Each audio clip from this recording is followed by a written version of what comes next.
मौलाना अरशद मदनी के बयान पर विवाद लगातार बढ़ता जा रहा है। जमीयत उलेमा हिंद के 34वें अधिवेशन में मदनी ने कहा कि ओम और अल्लाह जो हैं वो एक ही हैं और इस पूरे विवाद के बाद तमाम साधु संत मंच छोड़कर चले गए थे, लेकिन अब आज तक ने उनसे खास बातचीत की और उनके बयान के मतलब को एक बार फिर से समझने की कोशिश की है। जरा ये बातचीत सुनिए आप। करके चले गए तो ये तो कोई चीज नहीं है, ये तो उनसे पूछी कि वो क्यों छोड़ करके गए हैं। बहुत सी चीजें ऐसी हैं जो वो कहते हैं और हम उनसे ताल्लुक नहीं रखते हैं।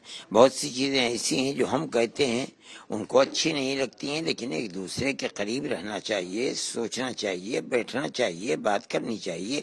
उठ करके चला जाना ये तो कोई मसले का हल नहीं है।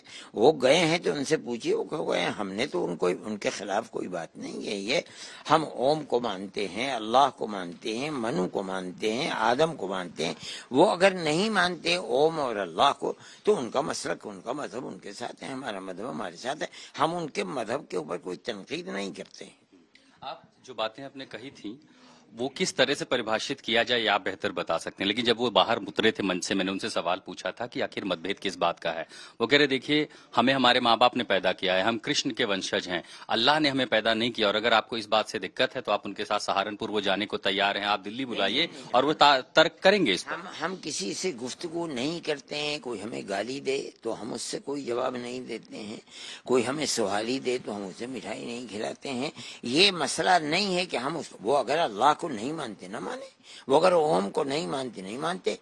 हम ये मानते हैं कि माँ बाप ने पैदा किया है, लेकिन अल्लाह ने चाहा तो पैदा किया है। अगर अल्लाह न चाहे तो वो पैदा न करते। कितने लोग हैं जो शादियां करते हैं और उनकी औलाद नहीं होती, अल्लाह नहीं चाहते कि उनकी औलाद दे। ये हमारा अकीदा है, हम मानते हैं और दुनिया की अक्सर आबादी मानती है। अगर कोई नहीं मानता न माने, वो उसके घर की अपनी चीज है, वो जैसी चाहे वैसे जिंदगी गुजारे। मुझे आपकी वो लाइन याद है, आप कह रहे थे मंच से कि हम 1400 साल से यहाँ पर हैं और हमने तो मनु के पैर पर अपना सर रखा हुआ है, हम सब एक ही हैं। बातें अलग अलग कही गई, लोग अलग तरीके से मानते हैं, लेकिन आपने जो कहा संभवतः उससे जैन मुनि या दूसरे जो धर्मगुरु उनके साथ गए, हो सकता है कि उनकी जो आस्था है उनको चोट पहुंची हो सकता है।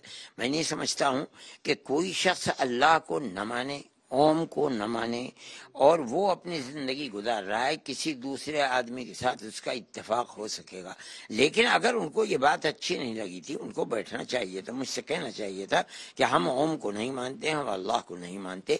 बहुत लोग हैं जो नास्तिक हैं और वो नहीं मानते हैं, वो भी इसी तरीके बने, लेकिन इससे हमारे ताल्लुकात खराब नहीं होने चाहिए।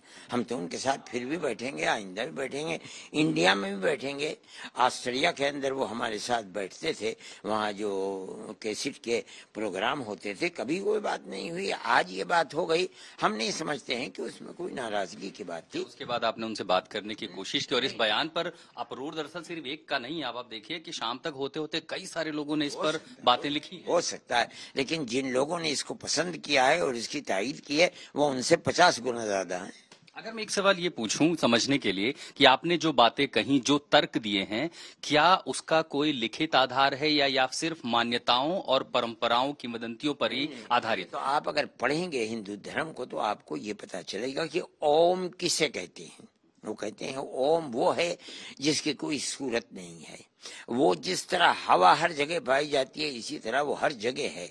वही देता है, वही लेता है, उसी ने धरती बनाई है, उसे हम उसी को अल्लाह कहते हैं।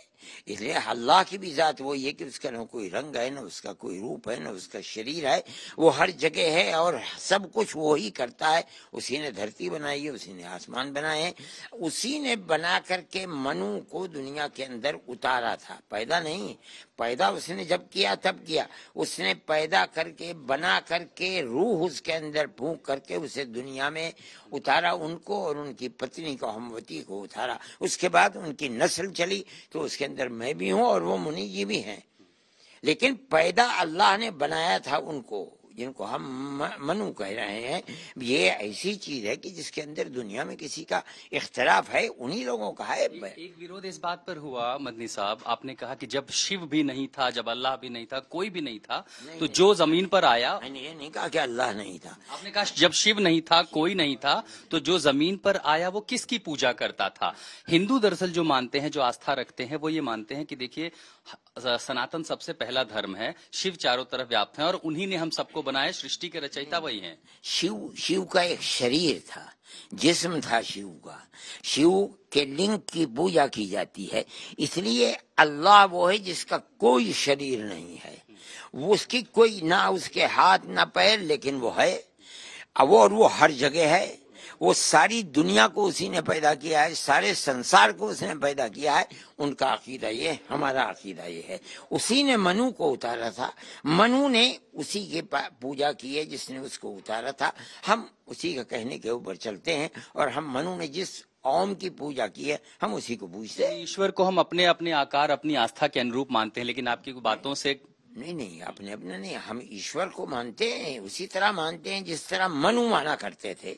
मनु इस तरह मानते थे कि उनकी कोई शरीर नहीं है, कोई सूरत नहीं है, वो सदैव से हैं, यहीं के रहने वाले हैं, सदैव रहने वाले हैं और वो जो चाहते हैं वो करते हैं। उन्हीं ने आसमान को बनाया, हम उन्हीं को पूछता है जिसकी ऐसी ताकत है, जो सदैव से है, सदैव रहने वाला है। हम समझते हैं कि वो अल्लाह है और उसकी पूजा करनी चाहिए। मेरी आखिरी सवाल कि अगर आपके तर्क से मान लीजिए किसी को नुकसान हुआ, किसी को लगता है उनकी आस्था पर चोट पहुंची, क्या आप उसके लिए खेद प्रकट करेंगे, माफी मांगेंगे? मैं समझता हूँ कि उन्होंने मेरी बात को समझा नहीं है। अगर मैं उर्दू बोलता हूँ और मेरी उर्दू ऐसी है कि उसके अंदर फारसी और अरबी के अल्फाज बहुत होते हैं, अब मैंने अल्फाज ही बोला है, बहुत से लोग इसको नहीं समझेंगे, तो उन्होंने मेरी बात को समझा नहीं। अगर वो समझ लेते तो कोई ऐसी बात ना होती।